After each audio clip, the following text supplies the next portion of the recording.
Yeah, I mean, it's an incredibly difficult issue, and I've got to be very careful about what I say because I've been advising both the IOC initially and the IAF about these issues.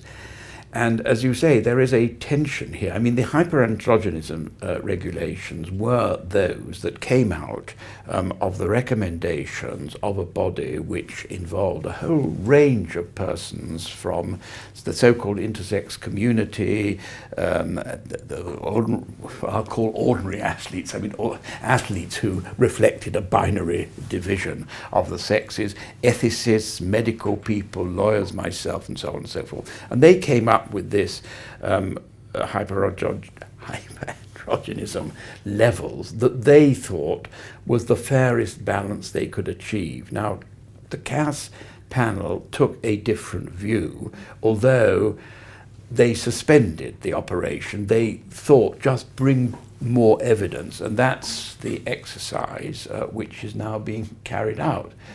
Ms. Semenya's case is very interesting because at the moment the regulations don't exist, and therefore to the extent, and I don't know about the detail of her case, but to the extent, for example, that previously she was taking some kind of therapy to reduce her levels below something, she's no longer obliged to do so. No, other persons may say, well, yeah, how is this fair on other athletes? I mean, interestingly, it wasn't to do with her, it was to do with the case itself. I noticed that a lot of female journalists, without any particular athlete in sports, immediate reaction was, this just isn't fair. I mean, this is someone, it's not that she's not, or they are not women.